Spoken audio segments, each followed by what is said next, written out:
Hi, I'm Martin Shkreli. It's 2 o'clock, March 15th, 2016, 2 days to my birthday. And we're here to talk about Valeant.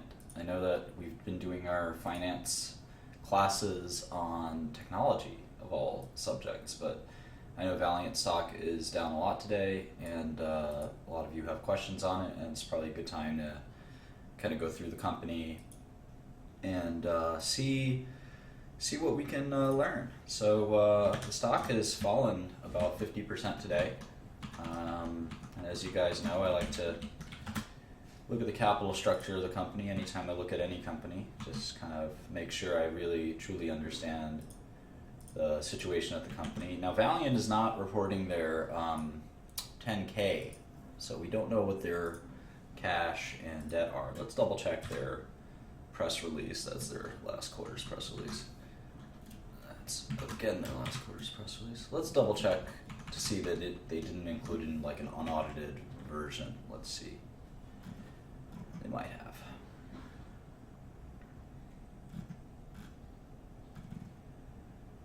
Yeah, here's a sort of an unaudited balance sheet which we can use. So let's take a look. Cash went down from 1.4 to 597, and debt is just went down about 600 million. So 30 billion, 65.4. So kind of curious actually. Let's look at the videotape one more time. Net debt was 29,463, and now I have a hunch that net debt didn't go down, which would be a little alarming. Yeah, net debt actually increased. So certainly hard to see the light at the end of the tunnel when you are supposed to be in a cash flow generative position, but your net debt isn't dropping quarter after quarter. Now maybe next quarter it'll drop, and I have confidence that at some point it'll drop. But that is somewhat alarming. So in any event, let's make sure the shares outstanding didn't change much. And speaking of which, that's probably one decent way out of this mess for Valeant is to issue some shares. All right, shares used in per share computation, 349.9. Not sure why the spike in diluted shares outstanding, but regardless, that's the shares outstanding. Okay, so we're dealing with about a $13 billion equity value and about a $43 billion EV value. And the first thing that kind of should come to mind for any investor is just the basic EV to EBITDA. And you see that they're giving this sort of next 4 quarters or next 12 months NTM guidance of $6 billion in adjusted non-GAAP EBITDA. Sorry, I'll move the screen here so y'all can maybe see the comments. So in any event, I added both current and long-term. Jim Bob. So in any event, 6 billion in adjusted EBITDA.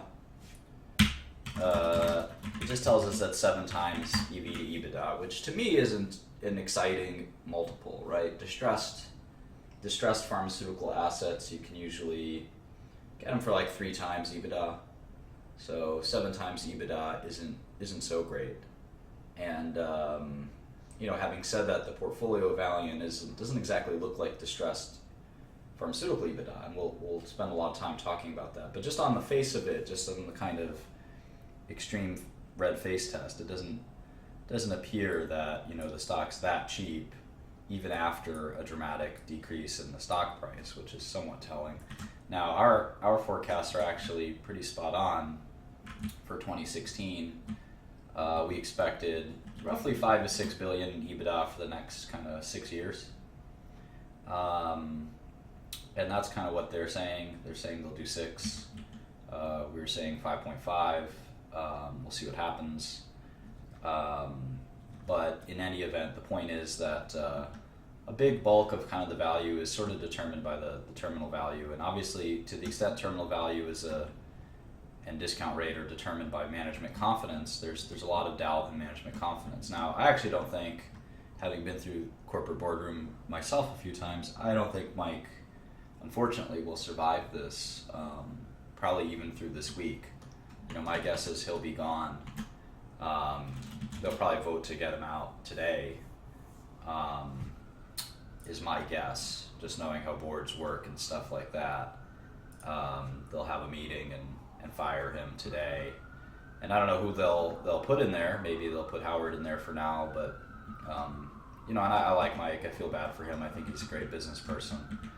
But obviously after these results, you can no longer even look at Valeant's record since he took over. I want to say that was in 2010. Something like that. And I think the stock was, let's take a look. Sorry, I haven't taken my antihistamine today, so I'm a little sniffly. See if I can find that. There it is. Alright, so Pearson took over, where did he take over? 2011. Alright. So 2011, I think the stock, I remember it was like 15, 20 bucks, but maybe it's through splits and stuff like that. So, he certainly took the company on a pretty wild ride up, but just as wild of a ride down in the last few months. So if I were on the board of directors, that's sort of the last buck is the stock gone up since you started? And the stock has not gone up since Mike started, which I think is, kind of, pretty much the last straw for any CEO. So in any event, let's take a look. Let's update the model for some of these Q4 results. And I think the reason I didn't do that in the break was just to kind of show you how I would do it. Anyway, it's fun to see the metadata in this file as Align Technology. Align Technology is the braces company, and they make Invisalign, so I think that's right. Align Technology. I don't know why that's here, but it's probably the IR company's same client, but it's always embarrassing. Anyway, 210 Xifaxan revenue.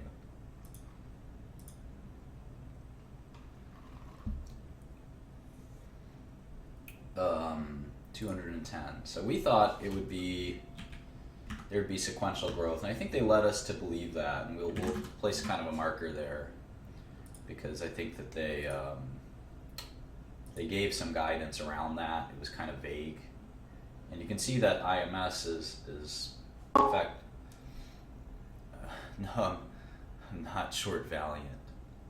Darren Del Signor. I have not traded Valeant stock in probably over a year. So in any event, let's go to IMS real quick, just because I think there's some interesting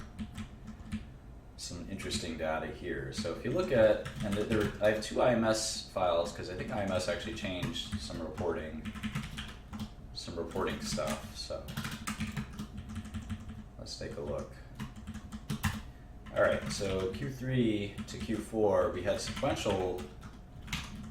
7 or 8% sequential growth. So to see 7 or 8% sequential decline in reported revenues is pretty, well, it wasn't a decline. Let's see, it wasn't. To see any decline is a little surprising. We got a 5% Xifaxan sequential decline, despite a 8% sequential growth. So obviously stocking changes would account for that, but still disturbing. And I think if you do back out the Q1 guidance, it's even worse. And if we look at Q1, let's see, well, we don't have much evidence for Q1 just yet. We've got January, which looks sequentially flat at least from first month. It's obviously hard to divine anything by the first month, but Q1 at least tracking so far. 1/3 of the quarter is in. We'll know February sales pretty shortly, I think, here. We can get weekly sales. I have those numbers as well that I can add. So in any event, that's sort of Xifaxan. Let's take a look at Jublia. Jublia, 68 million. Wow, kind of a disaster, right? I mean, usually. Thanks, Andrea. Usually when you're launching a product, you don't see this. You never see it. So I think that's probably the Philidor. I mean, you never ever see a sequential decline of 30%. Hang on, I actually have a date tonight for the first time ever. I don't know. You guys have to teach me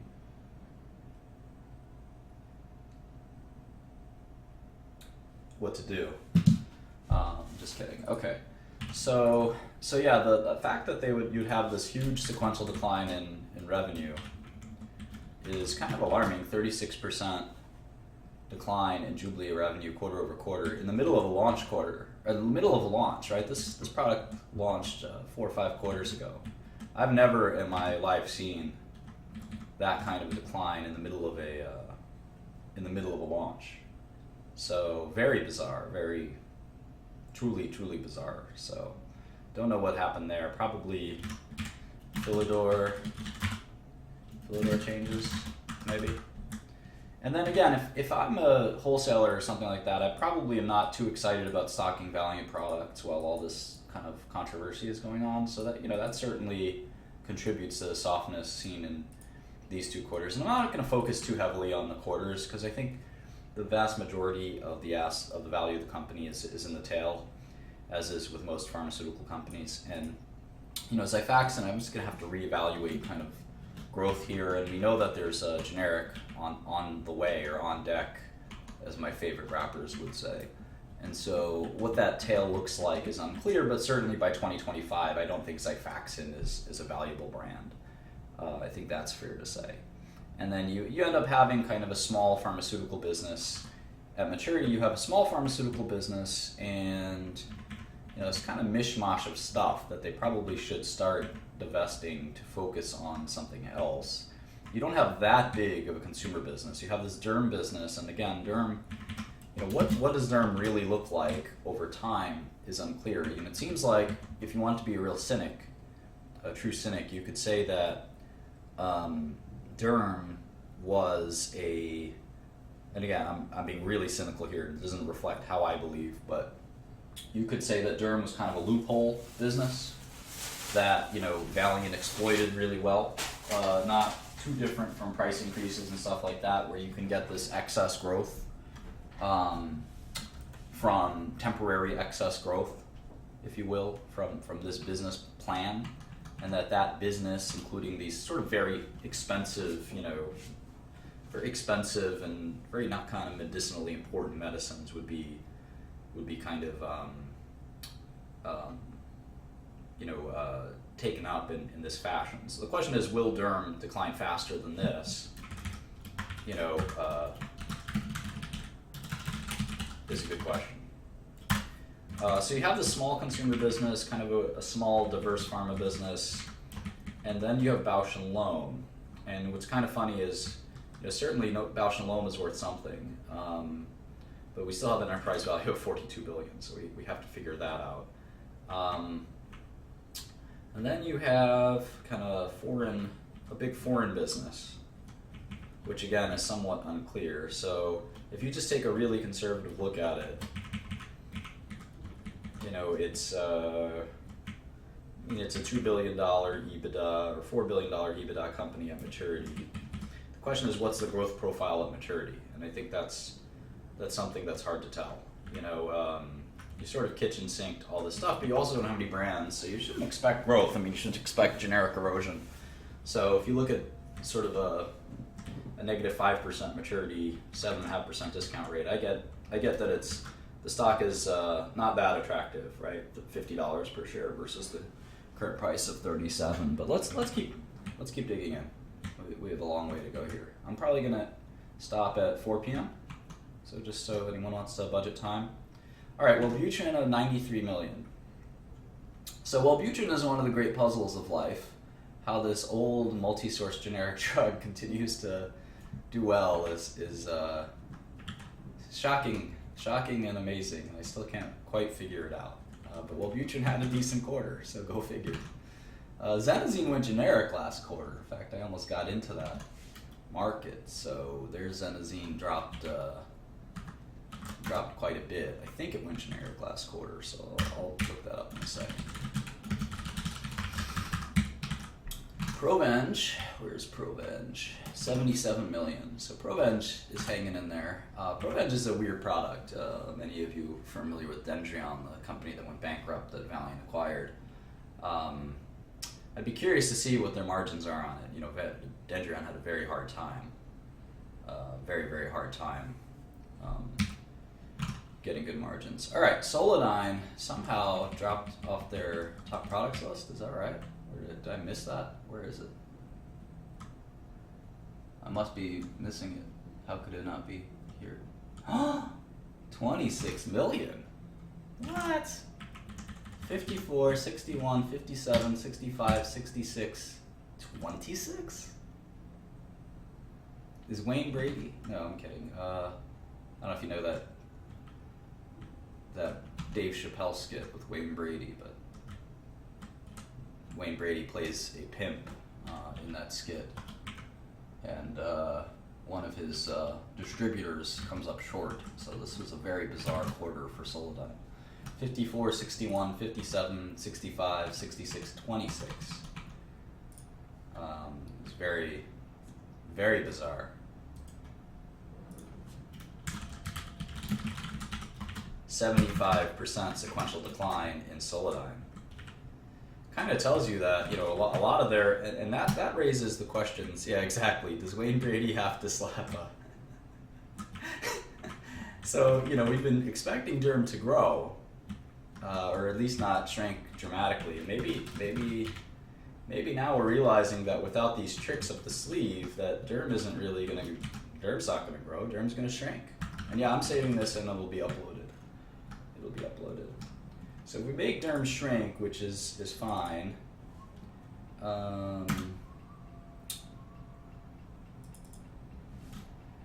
And let's sort of fix the Solidyne.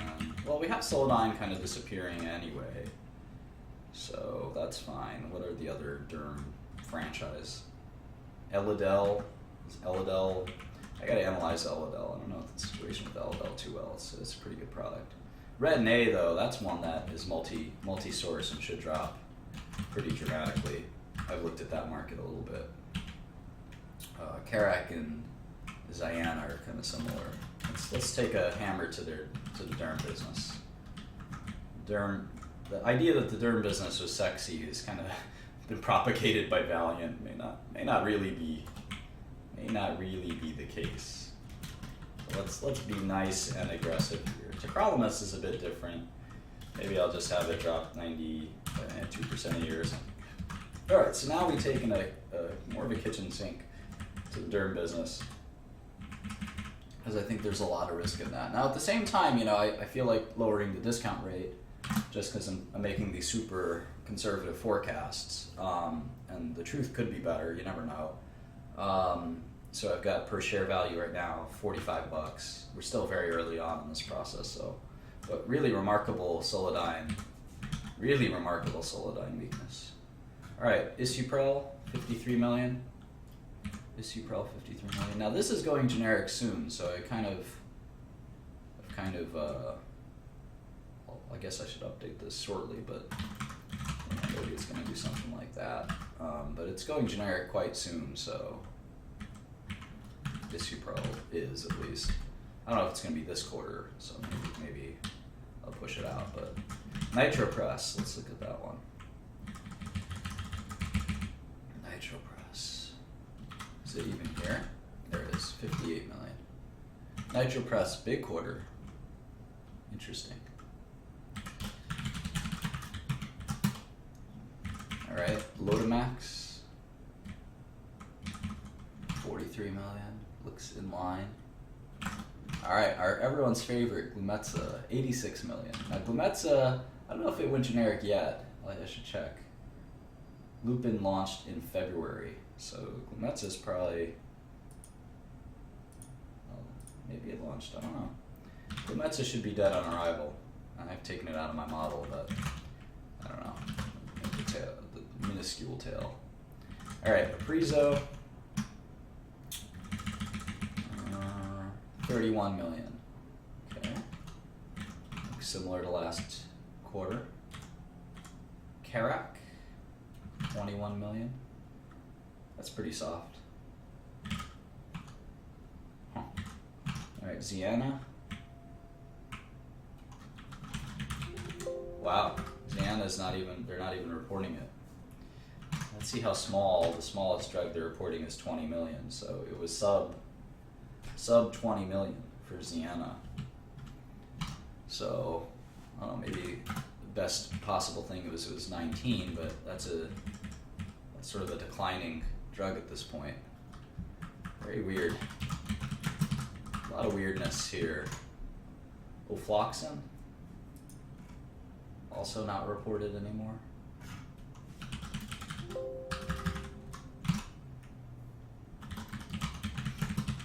How about Arestin?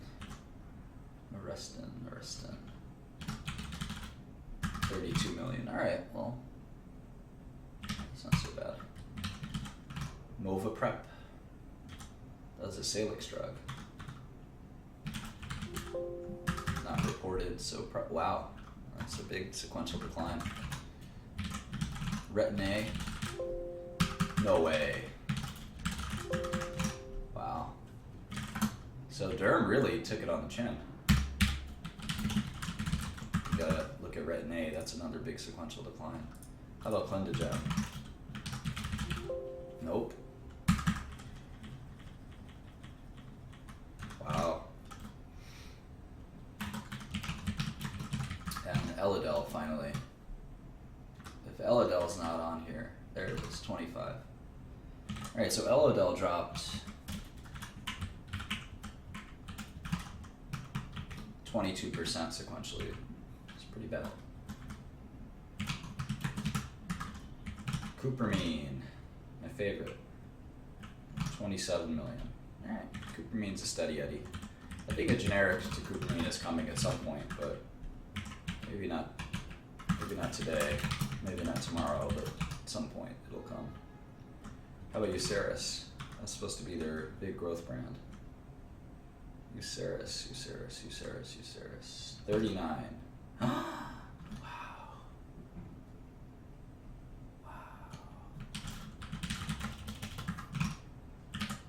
Holy smokes.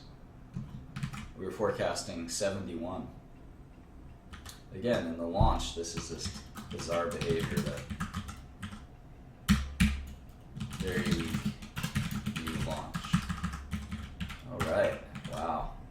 Okay, let's see what IMS had for US Pharma. Kind of curious. So let's see, we just did 2.248 versus 2.146. Okay.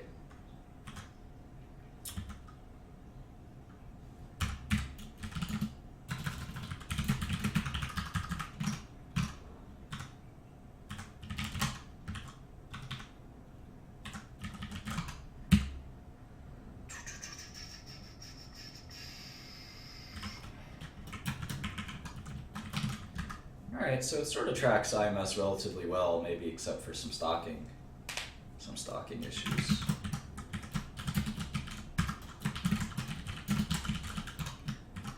Alright, so obviously I think the Q1 guidance was the shock for everyone, right? They're saying revenue of from 2.8 to 3.1 to 2.3 to 2.4. So to get to 2.3 to 2.4, we're going to have to see sort of continued destocking at the Salix level. Julia, God only knows what's happening there. Wellbutrin should be, I don't know, maybe it's seasonality for Wellbutrin. Xanazine's going generic, so I don't know what's going on there. Proven should be whatever. Solodine, God help him. Suprel, Nitropres. Oh, well, we don't know what the other was, so let's see if we can get a US Pharma number. I think we can.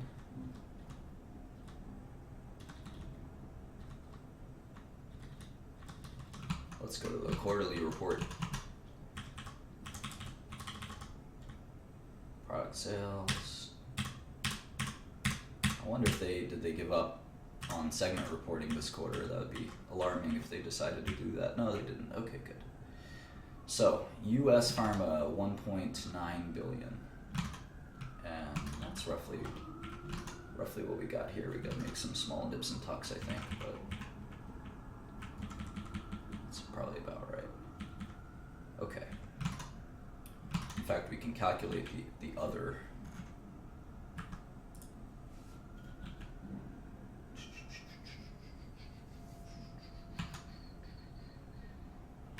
Alright, let's do some of this.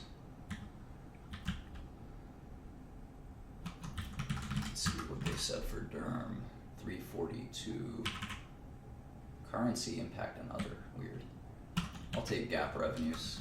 Alright, so Derm dropped a huge amount.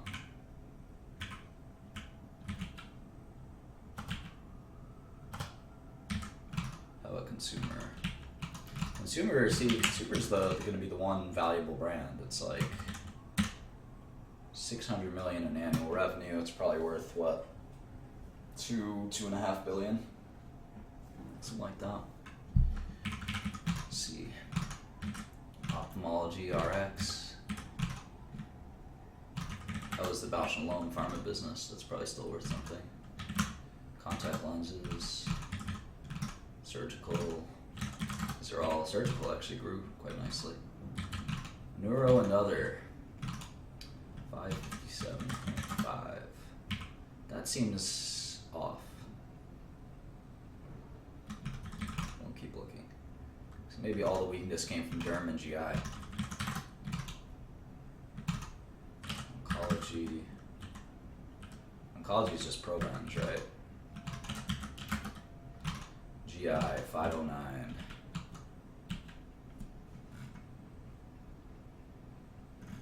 It's weird. Other GI.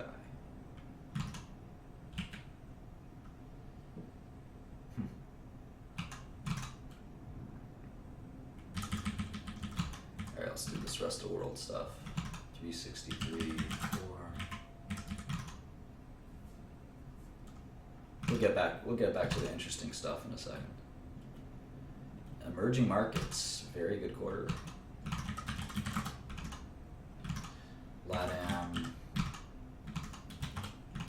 and Asia, pretty weak. Right. So gotta do a little more nips and tucks on the income statement, but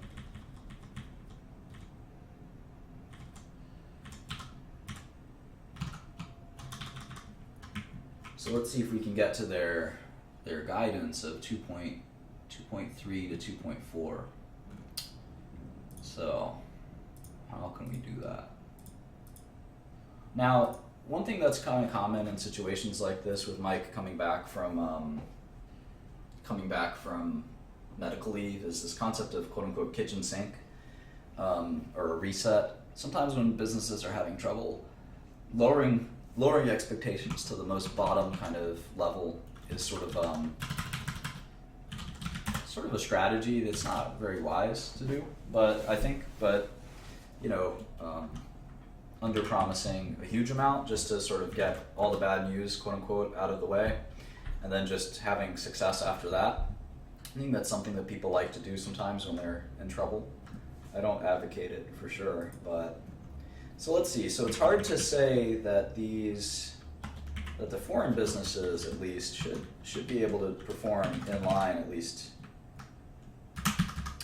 EMEA has a weird pattern. It's hard to tell. We'll take the average for the last 4 quarters. That's a little easier.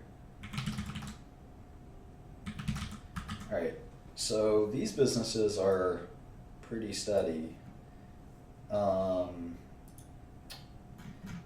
If Zenazine is gone, can we get a Zenazine number? Let's see. Is Zenazine even reported by IMS? Let's see.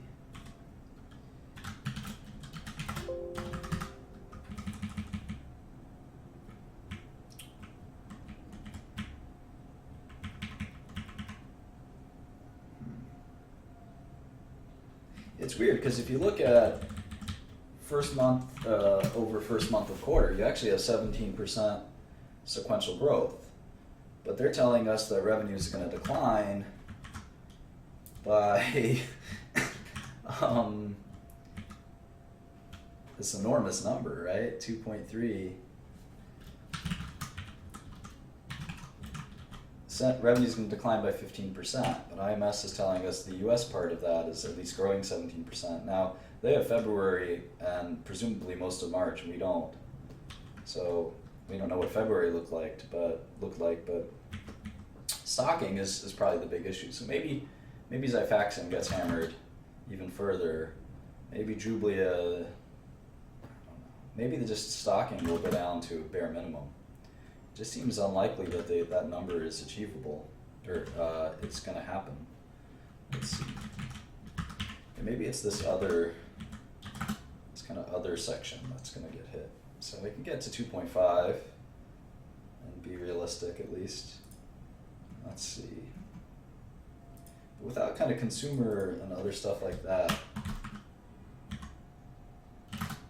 falling, it's hard to see them doing 2.4 billion. So maybe they are kind of under promising and over delivering. Maybe that's the concept that they're gonna try this time. So we'll see. We'll see.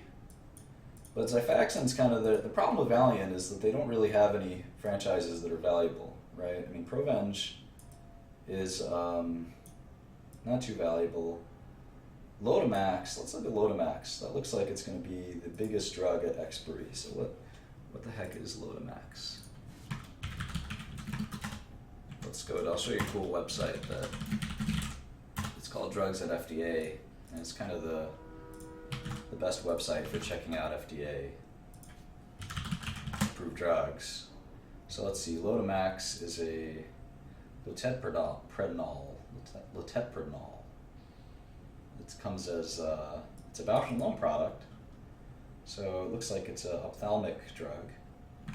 Comes in a few different forms. I think it's could be a beta blocker by its name.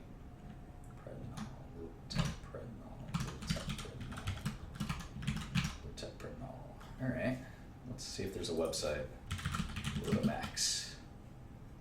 I'm kind of curious. Maybe I'll go to IMS. I'll see if there's any. Kind of curious if there's a.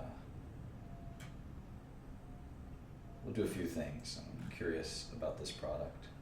Products like this this isn't really a brand. This will, if it doesn't have, let's see if there's generics. Let's start with this ophthalmic formulation right here. There are no therapeutic equivalents. Okay. Loteprednol is, my guess, is an old drug. Here's another cool website to go to. Search by active ingredient. Loteprednol. Okay, let's check this one out. Approved in '98, so definitely no approved, no generics yet, but there should be no barrier to entry, and companies like Alcon and Allergan and others will want to make a Loteprednol generic. In fact, we can kind of go to this DMF text FDA list. Let's go here. Loteprednol. All right.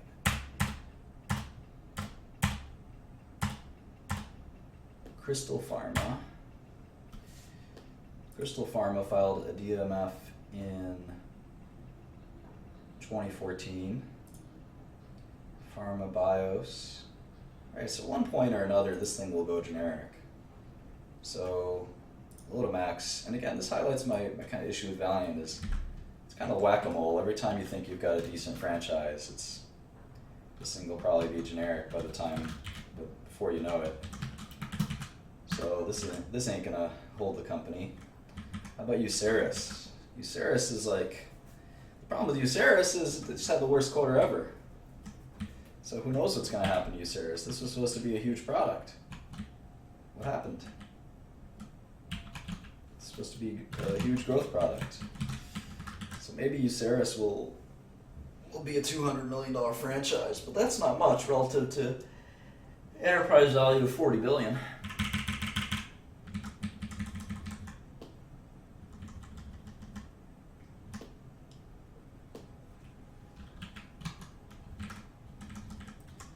All right, so I've gotten fair value now of $24 a share, which is pretty far from the current stock price in the wrong direction.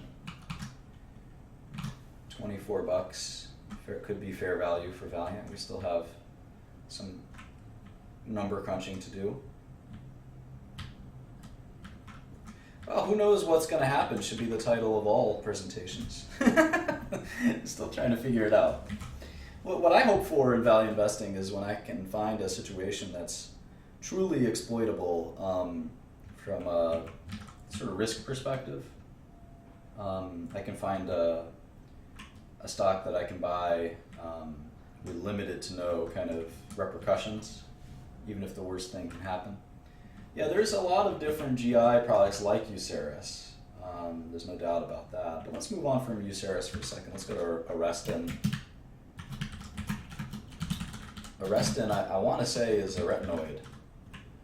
But let's take a look at the FDA website. Arestin.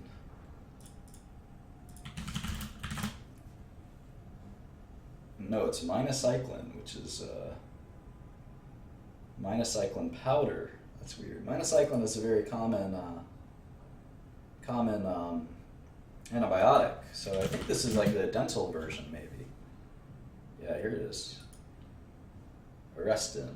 Don't hide from gum disease.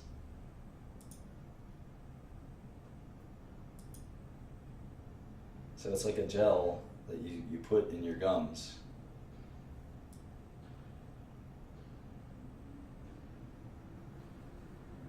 Cool.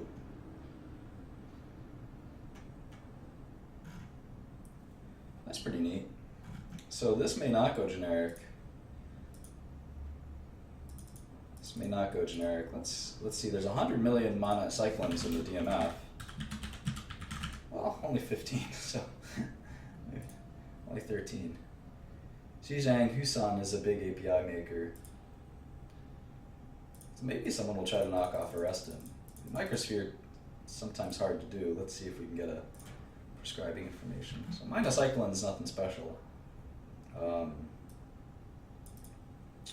But here's the hard part. This bioresorbable polymer, PGLA, that is usually pretty tricky to make generic versions of that. And even when you do, there's going to be not totally clear substitution. So let's see if there's let's actually see if there's a guidance, equivalence guidance, or guidelines. Let's see if there's bioequivalence guidelines for Arestin or active ingredients. So it's minocycline. This is kind of a cool website that the FDA has as well. There's a bunch of these. It's pretty neat. All right, so here it is, extended release powder for dental. So it looks like someone's trying. Let's see when the guidance was recommended in March of 2015, so that was last year. There might just be a generic coming. Let's see. Okay, so they expect bioequivalence based on a clinical endpoint. They want a clinical trial. So you'd actually have to do a clinical trial to make a generic of Arestin, which is a pretty nice barrier to entry. So let's see if there's a minocycline in periodontitis, I guess. I don't know how to spell periodontitis. Let's see. Titus. Oh. Good guess. All right, let's see. Doesn't look like there's a clinical trial, at least. So yeah, pretty cool. This is a nice little product. The only question is, again, is this the kind of product that Valeant's kind of been promoting a little too heavily, if you know what I mean. And they had it's been about 30 million a quarter. They had a weird $52 million quarter. Maybe they stocked it or something, but this is a nice little product for sure. Now, there is that generic guidance, but if I were a generic company, I don't know how excited I am making a generic to this. Now, this is only about a $100 million product, so don't get too excited, right? But between that and Uceris, you got two. I mean, it's kind of sad when you're looking at a $40 billion company and the best drugs are $100 million drugs. I feel terrible for these guys almost. Wellbutrin's kind of like the mystery for the ages, right? Xifaxan is so weird. I mean, Allergan's coming. And Jublia is going to be generic soon. And it's hard to trust their growth at all, so it might make sense to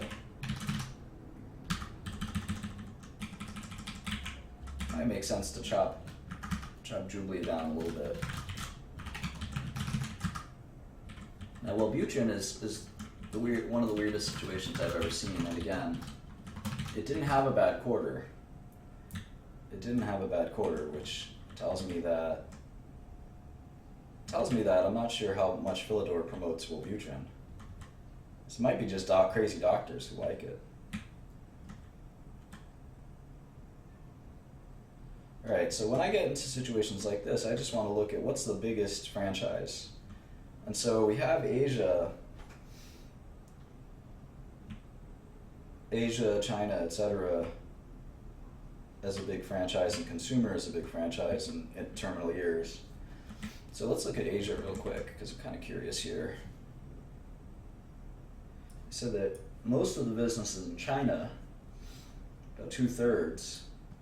But if you look at this quarter, it was revenue for Asia was actually flat year over year.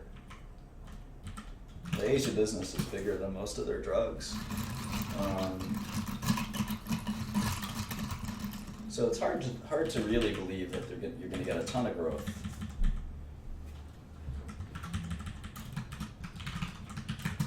Hard to believe that. So maybe be a little more conservative on Asia. So now we're at $20 a share for Valeant, which is unfortunate. But we have to make some adjustments on spending and things like that. So we're not quite there yet.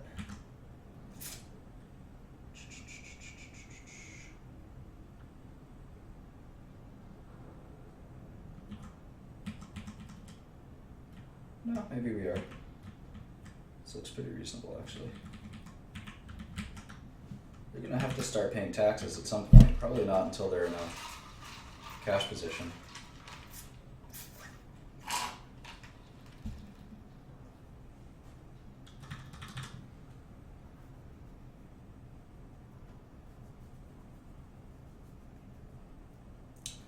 All right.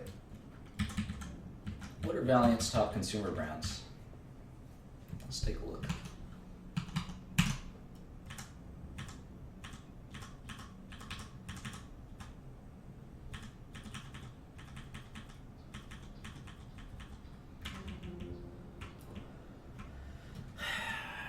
So this is U.S. consumer. Did 155.9. So I'm guessing this is Bausch & Lomb stuff. I'm guessing it's Bausch & Lomb stuff.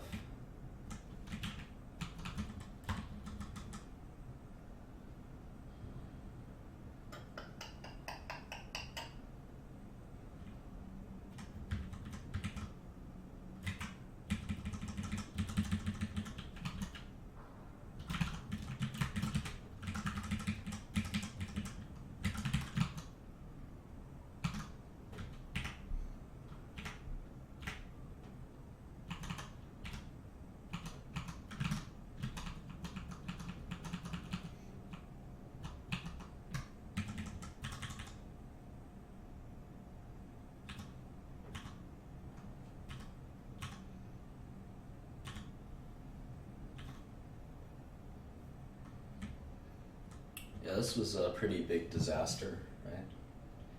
A 10% cut to revenue guidance. Huge, much bigger cut to EBITDA. 7 billion to 5.7 billion, they're saying now. Although I thought they said next 12 months. So next 12 months, 6 billion. So 5.6 to 5.8 for 2016. We're at 4.6. But I guess the Q1 kitchen sink is supposed to be met with a big rebound in Q2, right? So I think that's fair. If we're gonna, especially for a drug like Xifaxan, maybe they'll rebound. We'll look at that in a second. But if Derm needs kind of a permanent reset, I think, and it seems like it might.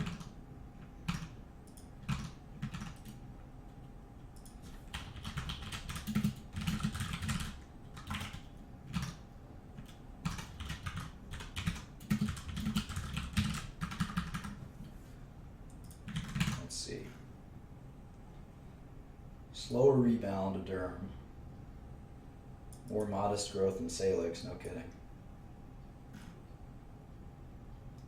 GI, Derm, and Neurology.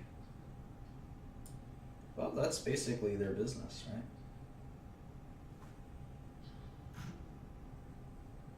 Double-digit growth for GI, Dendrion, Dentistry, Contact Lens, and Women's Health. Single-digit growth in Derm. That seems unlikely, given they just had some other major Derm franchises drop 70%. Now maybe Brodalumab will do well, but I don't think so.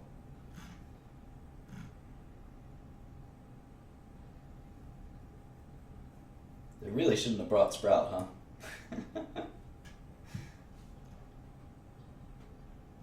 That would have been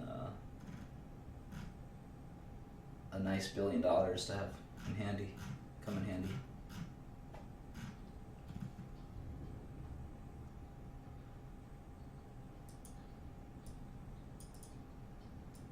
$400 to $500 in R&D, interesting.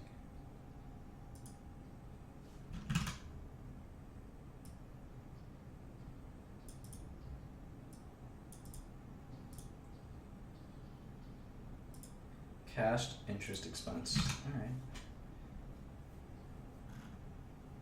Their stock-based comp should be about 0, given the problems they have. Soft Lens, Ocuvite. So they're, consumer products. Let's see, soft lens. What the heck is soft lens? Soft lens are contacts. Okay. Renew. Trying to figure out what exactly is in consumer products. If it's all Bausch or not.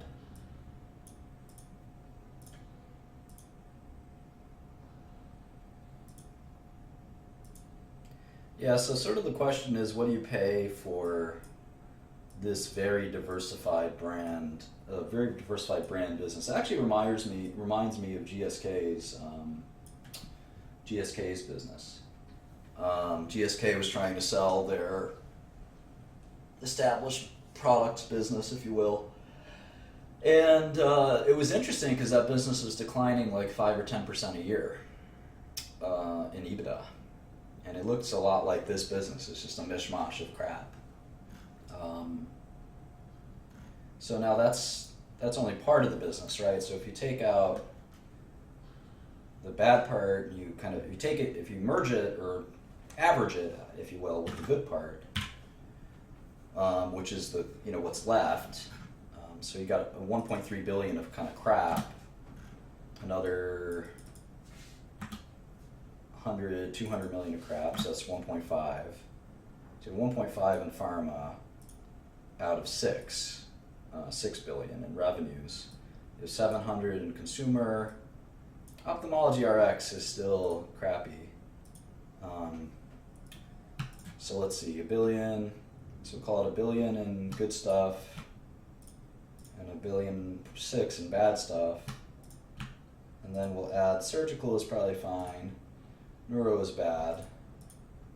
Neuro is terrible, in fact. So now you're up to 2.1 is bad stuff, if you will. More than that. All right, so it's still a pretty crappy business at the end of the day in 2025. These brands don't really shine through in 2025 any more than not enough to, I think, offset the. They're not offset by the these businesses, which I don't know what the landscape for emerging markets pharmaceuticals will look like in the next decade or two. I don't think anyone knows. And there's some excitement, but there's also reason to be skeptical. So you have this consumer business where I don't think the tail can wag the dog, because you've got really just a few billion of kind of consumer non-pharma. And even that non-pharma, quote-unquote non-pharma, looks awfully pharma. And it's small. It's only 1.5 billion out of 6. So 75% of Valeant at terminal value is still kind of this hodgepodge of tiny brands. Which again, if you've looked at these tiny brand portfolios, and I've been at auction for some of them, they're not really easy to value, and they don't typically get good auction value, just because they're all over the place. They're all a mess to manage and things like that. So maybe Valeant's is short. Who knows? We have to keep looking. Again, the surprise, I think the big delta here is just kind of the realization. I think what's happened today, basically, was we now have to question whether Derm, which is a big part of their company, whether Derm was just smoke and mirrors, basically. Right? Our valuation before was like $60, and now today it's $20. Because I mean, we just basically have to ask ourselves, what is Derm a big? Is it just a big kind of farce? When Solidyne goes from 66 to 26. I mean, Derm isn't. I guess Derm isn't. It's only 10% of revenue. So let's take a closer look at Xifaxan. Let's do that. Let's start there. So I have the old IMS.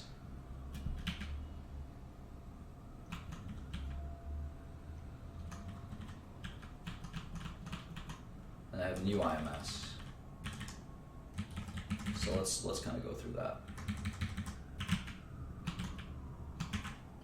Okay, so it's Q4 15, Q3 15, and Q1 16. Yeah, you know what? Let me just get that. Let me either look it up on Bloomberg or get it on IMS itself, the weeklies. Let me do that.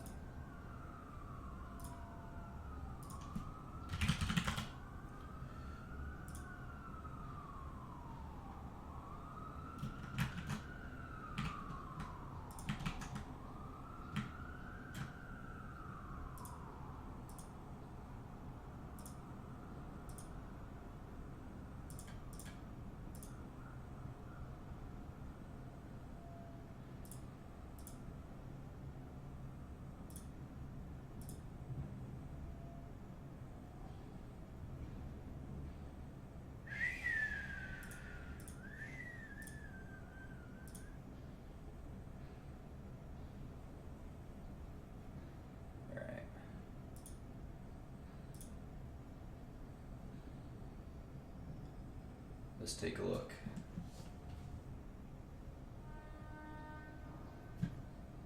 Product. Xifaxan.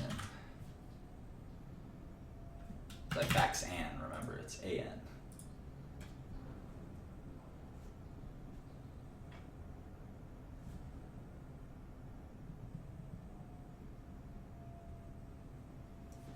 All right, so let's look here.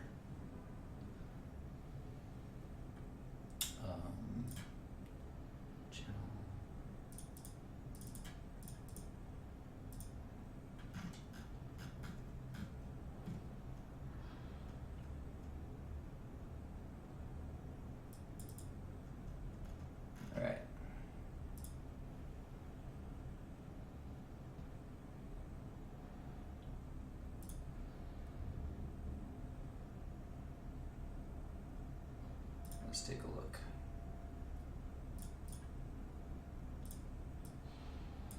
All right, so how is Xifaxan doing lately? What's the best way to do this? Let's take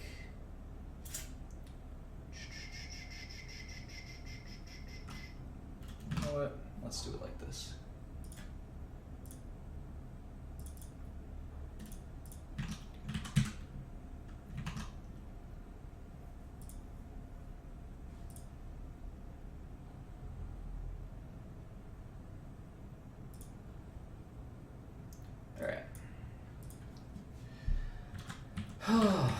Alright, so let's see, equals sum.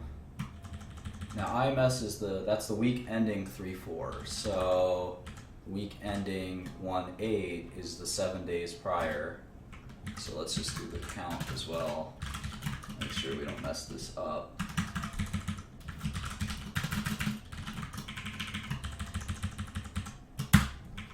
Alright, great. So 9 weeks, we have $218 million of Xifaxan.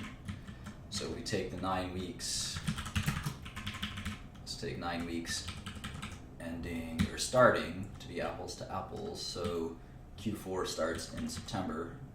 No, Q4 starts in October. October, November, December, right? So this is the best apples to apples. 9. Okay, so Xifaxan grew. Xifaxan grew 4%, which sounds sequentially, which sounds reasonable. Sounds quite reasonable. And if we, in fact, let's take a 9 week moving average and see what that looks like. That would be good data for us to look at. See how reliable this thing is historically. Yeah, it's pretty steady. It's pretty steady, and it's been growing. So the idea that like Xifaxan is like this jittery, terrible product in terms of revenue, I think is not right. I think it's probably fine. The problem with Xifaxan, of course, is that it's going generic. So let's see, annualizing at 1.2 billion, but that's IMS, so doesn't include gross to net. And probably this is like probably 70% gross to net. So 900 million seems like a reasonable forecast. Let's take a look again at the model. So yeah, and it doesn't really matter that these 3 or 4 years will be much better than maybe we think. So let's see if we get this. If we kitchen sink Q1 because this whatever goddamn reason, but it goes right back up to 200 in Q2. I don't know that saves the day for Valeant, right? I mean, maybe that's $1 a share in net present value, but Xifaxan's still going to disappear eventually. Now again, the question is when. So let's look at that. Let me just jot some notes down here. So let's see, Q1 tracking up 4% quarter-over-quarter on weekly IMS. Expect huge destocking as per conference call.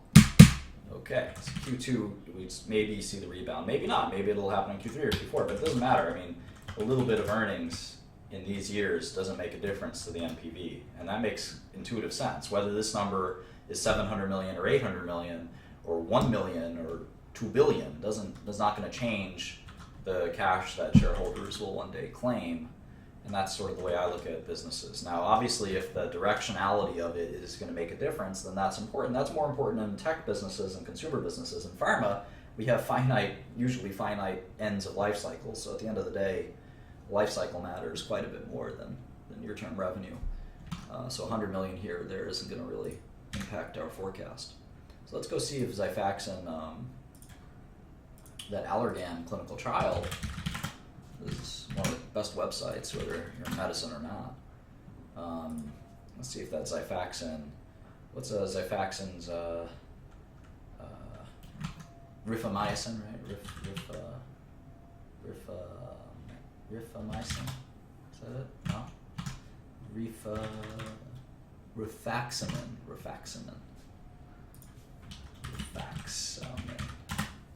All right.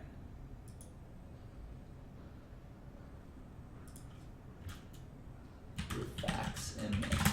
There we go. All right. Let's see if that Allergan generic trial. See how that's going. Let's see if we can find it like this. rifaximin, allergan. Rifaximin comparison. All right. We'll find it. Rifaximin. Let's search for it.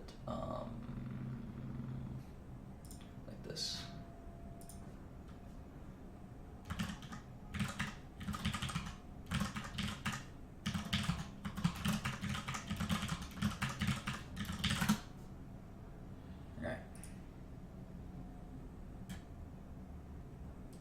Here it is.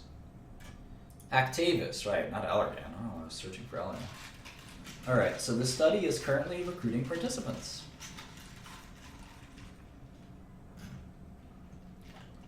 Study started in October, 750 patients. So let's see, when this trial is done, they will file, and FDA is making it a point to approve first-time generics even faster, which I think they've always done, for what it's worth. But Xifaxan's not going to be around much longer. I don't know if Valeant has any life cycle plans, but smart of Salix to sell, right? So now I have it in 2020. I wonder if that's due to IP. Let's go back to Orange Book. So I'm just going to jot down this NCT number. All clinical trials in the United States are based on these NCT numbers.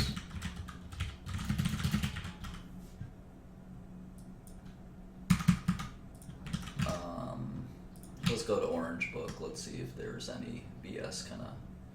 I think there's a paragraph 4. Let's go to the paragraph for certifications, actually. Yeah, I think that's how I got the 2020. Let's take a look at the paragraph 4.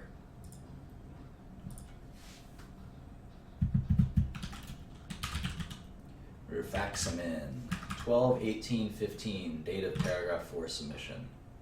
12/18/15, 12/18/15, 12/18/15. Now that's weird that they filed the ANDA without the outcomes from the bioequivalence study. Because if I were FDA, there's no such thing as a refusal to file an ANDAs, I don't think so. But I would say that the 30-month stay would start with the truly complete submission, not this kind of paper ANDA. So that's kind of a technical legal question. But either way, they could refile in 17 maybe. Refile ANDA. What am I doing here? Refile ANDA with the results. So if you take 2017 and you add what is the stay? It's a 2.5-year stay, right? 30-month stay. You could get a generic approval in 2019 or 2020. Let's look at the patents, though. Let's look at the patents.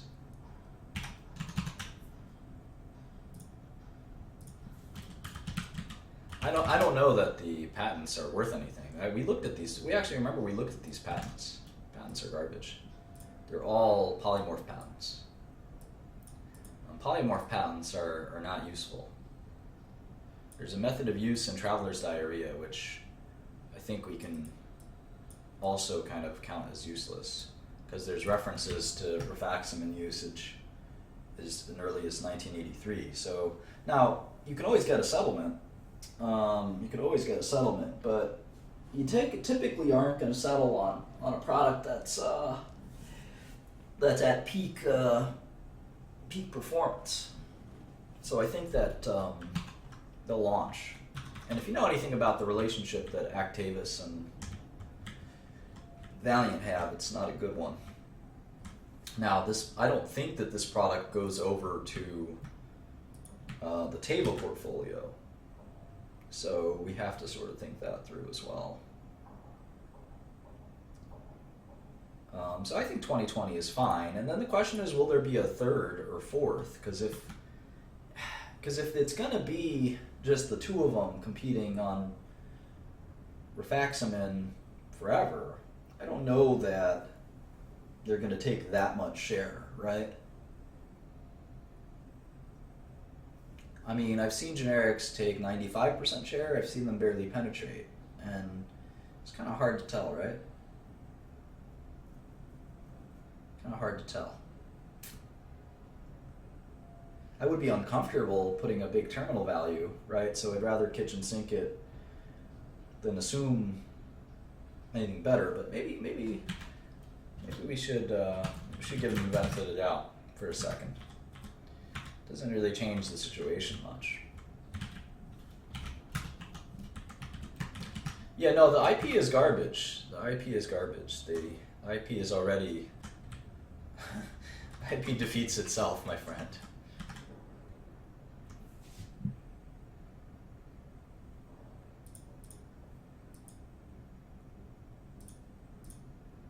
Jublia will be gone. So Jublia also had a terrible quarter. Do we think of Jublia as derm? Do we count that as derm? Yeah. So Jublia had a terrible quarter, presumably because of the Philidor changes as well. So the outlook for Jublia is pretty bad, and the NCE expires in a few years anyway. So Jublia will be basically gone. I can't see Wellbutrin still being a major. I mean, I can't see Wellbutrin's just hanging in there. It's just, I'm so skeptical of it. Alright, Xenozine's generic. Provenge, I just think the standard of care will change. Celadine is finally dying the death it's deserved for a long time. Nitropres and Lotamax will go away. Aprizo's the Salix product that is gut-based, so I don't think there'll be a generic anytime soon. Arrestin we discussed. Cupramine should disappear. Cupramine should basically disappear, so should Cyprine. Ay.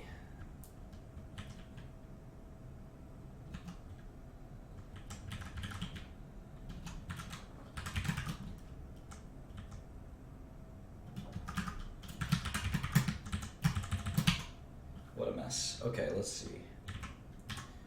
See how we build this, make sure our formulas all add up and stuff like that. Alright, so we build this through these cells, and these cells are a function of these cells. Okay. So what we're doing to other derm is kind of interesting. You see other derm dropped 23% sequentially, and derm dropped 34% sequentially. So clearly the Philidor changes were meaningful and maybe not even fully annualized, fully realized, maybe is a good way to put it.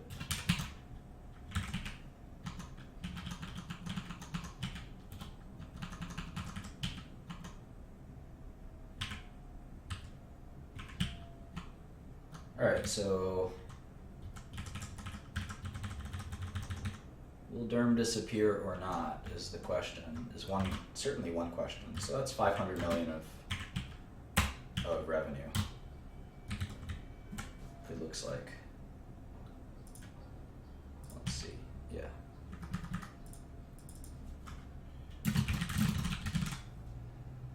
It's a little confusing the way I've written it. Consumer, I'm not even sure what's going on. OptRx, if it's anything, well, OptRx should include stuff like Lotamax, for instance. So that'll probably shrink. Contact lenses will be fine. Surgical will probably be fine. Neuro and other is kind of the problem child, because neuro and other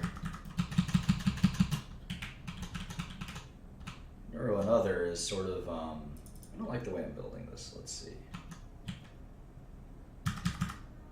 Neuro and other is Wellbutrin, right?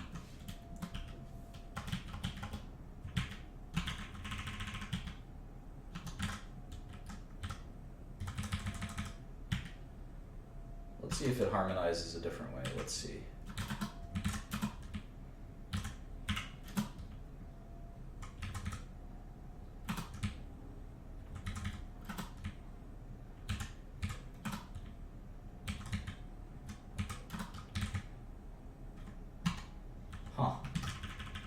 That's interesting. Hmm.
Sorry guys, I'm kind of lost in thought here.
Okay, so Derm is less than 10% of revenue.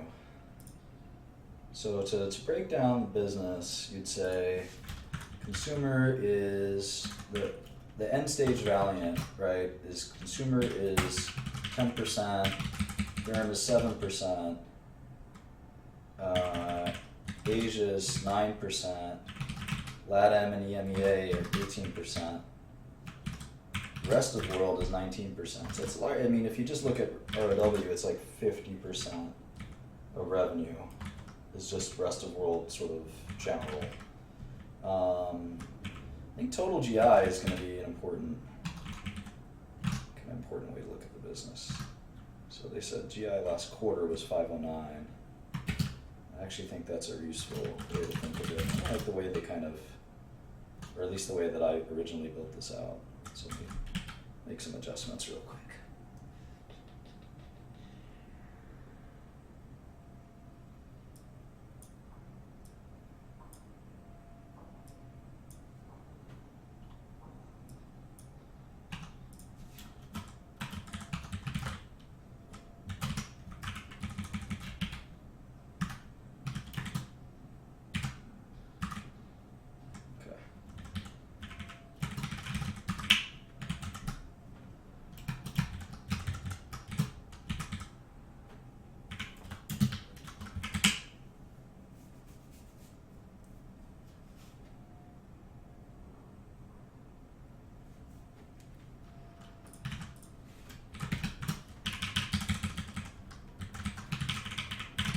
GI is 13% of revenue.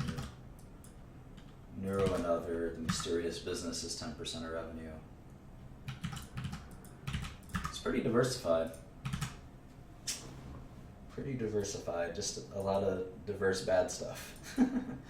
And I don't have a lot of visibility into this. Half of revenue is just kind of very mysterious, decentralized, kind of poorly run, I think, by a lot of people's accounts. Like the LATAM and the Asia business, I think a lot of people say are not that well run.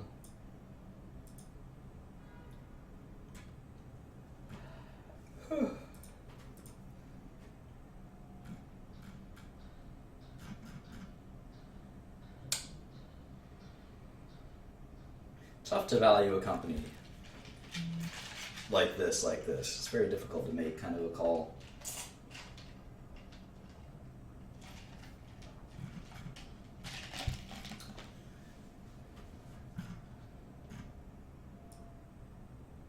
I mean, I think these are real revenues. Let's see, what did they report last quarter? In this kind of non-US, let's take the non-US business at 900 last quarter. Maybe TTM, 3.3 billion. We still have it clocking in 3 billion in 10 years, which is pretty reasonable. So half the business probably has a maturity profile. Kind of a weighted average maturity, since that is kind of driving quite a bit of this analysis. So weighted average is, well, this is probably like a 0% maturity, right? It's probably pretty steady. Although again, I can't tell you what the business looks like. It's a lot of kind of low-priced foreign products. I don't know what the outlook for products like that are until 2025. It could be growth, it could be shrink, it could be neither. Pretty difficult to predict. Now for pharma, I can tell you that this stuff should decline pretty briskly even. Just do a bit there. So that's -5. That's definitely negative. Surgical should be flat. Contact lenses should be flat. Ophthalmology RX should decline. Consumer should be flat or growing, maybe even growing. Derm should be a decline. All right, so if I do these businesses,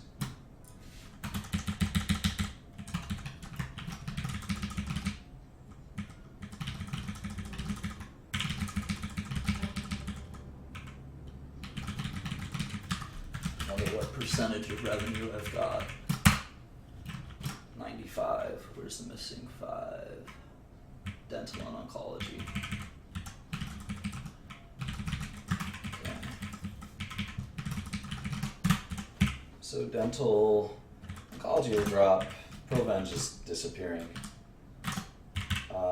Dental, that's mostly Arrestin, right? So I don't know. Eventually they'll be a generic. All right. So if I do the weighted average.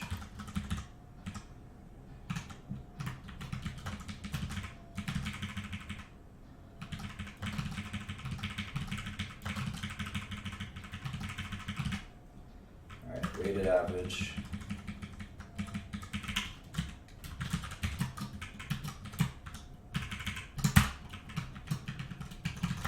Minus 1.7. Okay. It's a little more endearing, for sure.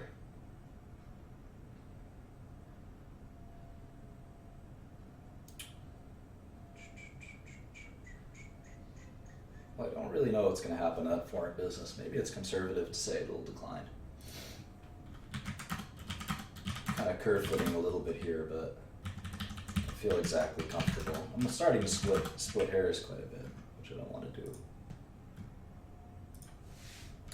GI, neurology and other, I just hate this business. I think negative 10% is more warranted. Everything else is probably fine. Derm. Maybe derm.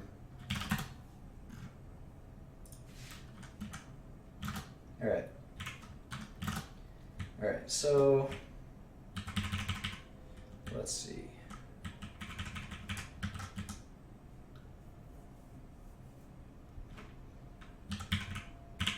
%70 margins I think is probably fine. Still a very pharma heavy business, although you could see that margin drop. We have to study that for the next time. Is this realistic?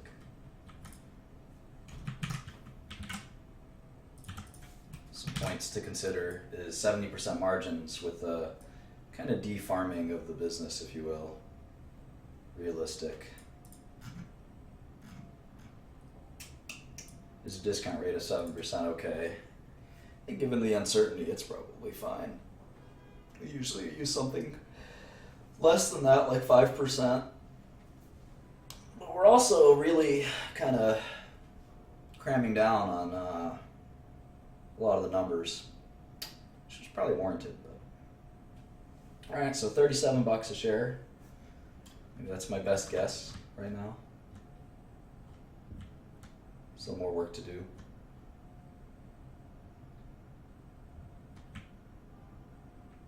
Yeah, I modeled the Wu-Tang album extensively.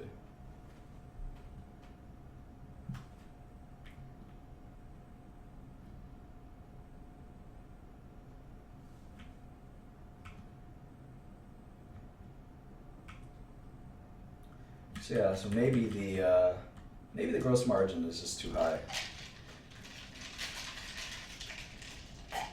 Because LATA, your foreign pharma has lower gross margin than normal.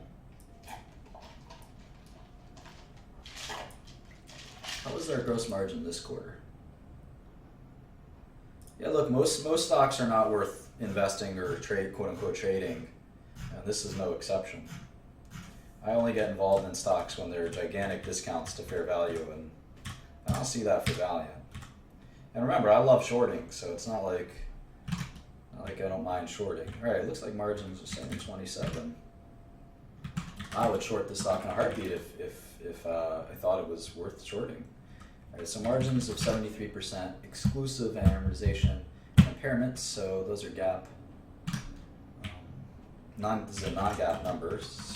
What we're looking for. We get 73% margin.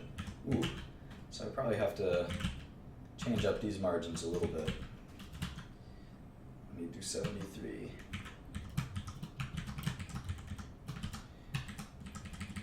All right, so $30 on margin changes, and then profile of the business.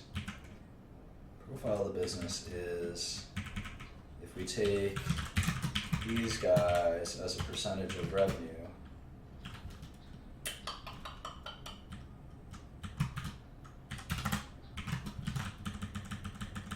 We go from 30% to 40%. And I know that's a lower margin business. So 70 might be fine. I mean, every margin point matters. So it's 69. It's about 3% of fair value for every margin point. SG&A is also different though. Keep that in mind. You might save a little bit there. I'm also assuming this company never pays taxes again, which is kind of a problem.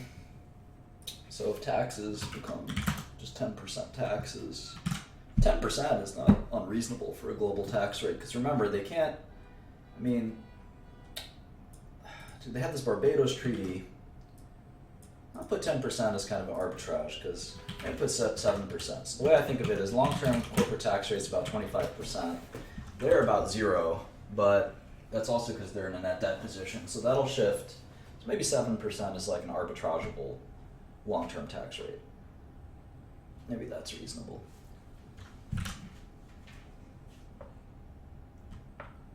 Okay, so $28 a share. That's my best guess. $28.37. All right. Well, I hope you found that helpful. I got a lot more work to do. A lot of forensic detail to examine here. Certainly, Xifaxan is one of the largest drivers, but the other big driver is just what is this foreign business? And I've actually got a foreign IMS, so let me get that out. Actually, let me get that out. It's called Midas, I think. I don't know how accurate it is. No, I wouldn't short it. I mean, like I said, most stocks, I mean, I say that for every 10 stocks in the stock market, 1 is undervalued and 1 is overvalued and 8 are fairly valued. And this doesn't speak to me as that exciting. Now, if I knew how bad their quarter was going to be, then obviously, these changes would have been incorporated previously, but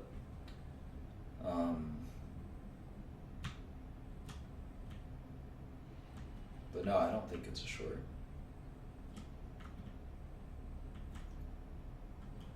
I certainly wouldn't buy it. It looks like it's a waste of time, basically. I mean, I wish I was short it. Obviously, the stock's gotten destroyed. I wish I was shorted. Who wouldn't wish they were short a $250 stock going to $35? That would be amazing. What a profit. I think the surprising weakness, not just in the Q4 numbers, but more importantly, in the Q1 guidance, suggests that like the Jublia weakness, the Solidigm weakness, like these are permanent weaknesses. These are not, temporary declines. I mean, these are permanent disasters, which is really, in fact, they have to be worse than Q4, which is really really, really telling. I mean, basically the derm business has all but disappeared. Maybe that's aggressive, but it's definitely been destroyed. And neuro and other will decline substantially as well. So maybe that's where it's coming from. But it's an alarming report for sure. I mean, when you thought these were, our last model was predicated on the idea that these were stable businesses. But what we're learning is there's a permanent reset in several of these businesses, or a permanent disappearance of several of these businesses. Now, maybe we'll learn that in EMEA or LATAM or Asia or rest of the world. I doubt it. But that's why we have to sort of take our next look, kind of look at this is going to be looking into those businesses carefully. And this is a very complex business, so the juice is not really worth the squeeze. If you want to study this business really, really carefully, it's like studying 30 or 40 different businesses, which is frustrating. I'd much rather study a public stock that has, largely one business or two businesses. This is literally 40 or 50 different businesses in one. Maybe that's exaggerating, maybe it's 10 or 20, but it's still a lot of work for what? To be able to trade a stock? There's so many better ways in life to make money than trading stocks. Especially, it's very unlikely that this stock, from what I can tell, it's extremely unlikely that this stock is worth double or triple where it's at, and it's very unlikely that it's worth half of where it's at or something like that. Maybe not that unlikely, in fact. Maybe it is worth a third less, something like that. But the surprising nature of several of their businesses sort of being these not as robust as maybe not as good as they looked. They were not as robust as they looked. And again, I'm not sure what anyone thinks of this kind of ex-US pharma business, whether that's a growth business or not, will really impact quite a bit kind of what you think will happen to this company. If you think ex-US is a growth business, in fact, I can just make it a driver here. Ex-US growth. So let's say you thought it was 3%. You'd be, I don't know if it makes it a buy. Let's check it out.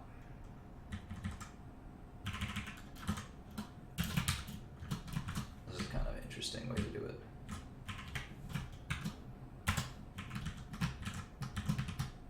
Yeah, it makes it certainly a more stable company. If you think the long-term growth rate, I think the long-term growth rate of any business being close to 3% is unlikely, but that's just been my experience. Yeah, okay, so if you think long-term pharma growth outside of the US, which is a very different market from the US, is about 3%, then one, I'd say you're being quite optimistic. That's above inflation growth in a business that's kind of a commodity-like business that has very little barriers to entry. But assume, and it has important brand value, of which Valeant doesn't have any. But assuming that somehow you think there's 3% growth in this mishmash of businesses, which by the way include EMEA, which is is not a growth business, right? You could automatically take EMEA out of that equation, right? That is not a growth business under any stretch of the imagination. So let's take EMEA kind of out of there. All right. So if you think it's a 2% growth business, so that means Valeant's worth 50. If you mean it's 2, it's worth 43. If you think it's 1, it's worth 37. If you think it's a flat growth business, it's worth 31, which is a little lower than where we're at. 1% is where the market is imputing, which is one of my favorite techniques. The market's telling you it's a 1% growth business outside of the US, which is, that's hard to challenge that. If it's a negative 1% growth business, you're talking about a $26 stock, which is really kind of nerve-wracking. But even if it's a 1% growth business, I don't know that you can sit there and say, oh no, that the ex-US, rest of the world, LATAM, and Asia is going to grow 3%. Well, under Mike's stewardship, under whose stewardship, and while you're trying to manage all these other businesses, can you really get, Chinese and Brazilian revenue growing? Is that easy? Given these circumstances, I don't think so. So, sounds fairly valued, approximately. Not that excited about Valeant. Certainly surprised by the results, as are everyone else, but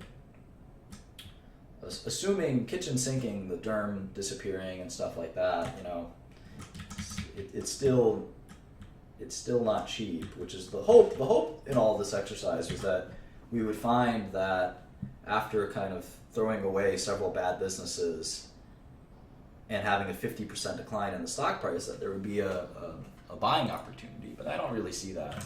If I take a 6% discount rate, which is not crazy, and I think there's 2 or 3% growth in ex-US, ex-Europe, pharmaceuticals, maybe you can get back to $60 a share, which is, you know, that's worth buying. It's kind of worth buying the stock. But you know, at this point, my discount rate is like close to what I would give like a Procter and Gamble, let alone a Valeant, right? And my terminal maturity growth rate is kind of reasonable, and you know, I've only got margins at 70%, which, you know, arguably these are going to be lower gross margin profile products than that. I'm assuming they pay 7% taxes in perpetuity, which is, you know, I would assume global governments over time will change that. Having said that, they obviously have this Canadian thing, but, you know, VAT taxes is a way to get around that. VAT taxes may increase over time. So any of those things could limit the ability to make money in the stock. And I'm giving them some liberties by doing a couple of these things. So, you know, more realistic is, you know, 6.5 or 7% discount rate, and keeping Johnson & Johnson, Pfizer, and Merck at 6%. Because obviously if I gave, you know, I have to give them, it's the same way we do T plus 50 or T plus 100 for treasury bonds, we have to do J&J plus 50 or J&J plus 100 for Johnson & Johnson. So it looks like it's fairly valued. I don't think you make much money buying it. I don't think you do well shorting it. But I also said that a few months ago. So I didn't know that derm was a big facade, I guess. That if you were smart enough to say, no, your model's wrong, Martin, because derm is just smoke and mirrors, well, hats off to you. You made a lot of money shorting the stock. I gave derm the benefit of the doubt. I thought Solidyne, you know, it's a $50-60 million product. If you know the Medisys company, it's been a $50-60 million product forever. Oh, now it's a $20 million product per quarter, obviously. And you see the same thing with Jublia. You see the whole thing with derm. And then I think the next shoe to fall will probably be Wellbutrin. Right? Wellbutrin's got to go at some point. So, you know, but again, if you kitchen sink it, you know, this is sort of what I'm doing here, and, you know, it's about fairly valued and not that exciting. So anyway, that's my Valeant analysis. I hope that was helpful. I'll be around a little while longer.